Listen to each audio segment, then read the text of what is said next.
I can add several more heads to this one, all crowned. Go on. Full test to start with, but I'll need help. I barely escaped an air-turn.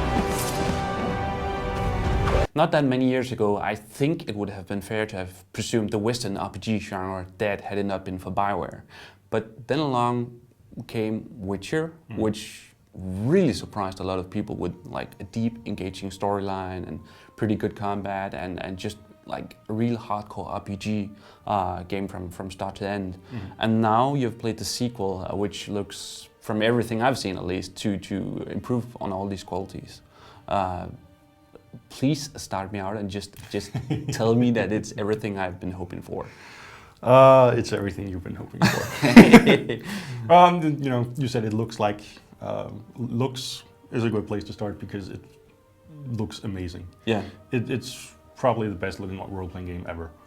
That's high praise. I mean, Mass Effect 2 looked Yeah, spectacular. it looks, I mean, many a times I've simply stopped and just taken in the scenery because, you know, the lighting, particularly the lighting, but also the level of detail when you're in a forest, all the little, you know, plants and undergrowth and all that, and as the sun comes down through the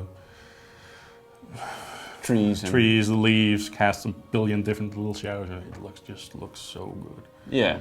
The scenery is really, it's all really detailed. You never really get a sense of, you know, cut and paste sort of thing, like they've reused a hill there or a tree here or, you know, the same building twice over or something. Okay. And, you know, it's like little rocks poking out everywhere, and it's just looks so good. Okay, but that's one thing. Graphics are and I love graphics. It's not for that. But I think what most are hoping for is that the storyline is just as engaging and widespreading as the first one. It's I was caught from the very first moment.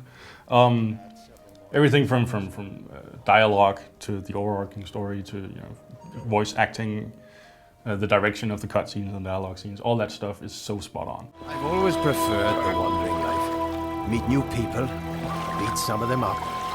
Don't tell me you like it. Not really, it's a shithole, but plenty of folk to beat up. Okay. There's like once in a while there's a tiny little flaw where the camera does a weird movement or someone, you know, like little tiny, but those are rare, and they're all small enough to be sort of insignificant. I won't spoil anything, but it's really high politics. This, you know, this king murders. I can say that because the title is Assassins of Kings. So yeah, there's at least one king being killed, and you know, there's a fight for the throne and treachery and all that sort of good stuff. One of the things I really loved about the previous game was that a lot of the actions and the choices you took actually had real consequences on the world, and it oftentimes wasn't consequences that were just like revealed instantly. You go this way, you get this, you blah blah blah. No, it was oftentimes like several hours into the story, you suddenly like came to a situation where you had or actually caused the action. So is that also... It's the same deal here. I had the pleasure of playing a preview version of the game before I got the final edition, and the preview version only had the first 2 chapters. Okay. But when I played the final game, I deliberately, you know, chose to go in a different direction once in a while. So instead of killing some guy, I decided to, you know, talk him into surrendering. Yeah. And that had pretty big consequences later on. I got to play through a part that was played out completely differently from the first time I did it. Okay. And also, just this one random guy I had talked to who had asked for a bit of advice and then said, yeah, sure, you should probably do this. I completely ignored him on my first playthrough. On the second playthrough, it turns out that, actually talking to that guy 5 hours ago made this next section so much easier. Okay. And there's a lot of little stuff like that. And, you know, when you're presented with these choices, they aren't always, you know, they're pretty morally ambiguous. I've been torn on several occasions about deciding whether I want to go with this guy or with that guy. And so it's not really obvious, and pretty much always the consequences of your decisions is delayed for hours. So you don't really know what would have happened otherwise, and, you know, and there are some pretty big branches, plot branches at least, about, you know, who you go with, Yeah, yeah. and how that impacts the rest of the story. So the story is really good. The graphics are supposedly awesome. But how is the fighting system? Because it looks at least to be much more action-oriented this time around. They've completely revamped the fighting system from the first game entirely, and essentially, The Witcher 2, when it comes to combat, is a straight-up action game. Brilliant. It's all real time. In short, you can sum it up like, hit the opponent when he does an opening, and block when he attacks, and don't let people stab you in the back. That's Good sound advice. Mobility is important. Timing is, it's not the kind of timing where you can only attack at one specific little second, but you gotta strike at the right times and block at the right times. So it's not combo hill.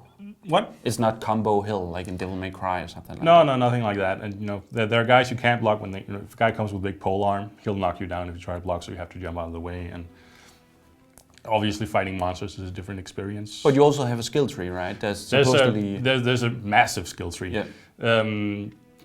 Divided into 3 branches: alchemy and magic and sword fighting, and it's way bigger than you can ever hope to complete in one playthrough. So there's a lot of there's the option of a lot of variety at least. I've been going with the sword-based style most of the way so far, and I'm really enjoying it. Yeah. It's also, the combat can be very challenging. Okay. Even at the lowest skill setting, at least at first, you'll get your ass handed to you a couple of times. It gets better as you get a better sense for it and get more gear and stuff. But if you're really into a hardcore challenge, it's definitely there. Okay. And you can adjust the difficulty on the fly, which is nice because, I started out at normal and then I got tired of dying to the same 3 guys over and over again because I had a game to review. So I've been playing on easy most of the time, but even there it can be quite hard at times. And if you notch it up, it's definitely hard. Okay. So for action fans, there's plenty to like too. But I've also been hearing from you that it's an absolutely massive game and people should really expect to put a lot of hours into it. It's enormous. Are we talking about like Morrowind, enormous here, or like almost endless, or? Well, I mean, it's not an open world game. Okay. Pretty much every chapter has its own sort of location. That's a very huge area, but you can, travel at whim between all the parts of the world. So from everything you told me so far, it sounds absolutely spectacular. But how many hours do you expect people to be able to use on this game, just for normal completion? It's pretty massive. It's not, or to say it's gigantic. Depending on how much time you spend on side quests and just fiddling about and stuff like that, I mean, you could probably easily squeeze out anywhere between 30 and 50 hours from it. Probably more if you really go for that completionist, I want to do everything type of playthrough. It's enormous. And there are obviously many of the NPCs don't have big dialogue trees, but many of them do. And what might just look like some random guy standing somewhere might have a quest for you. Yeah. So if you want to get everything out of this game, there's a lot to dig out. There's a lot of content.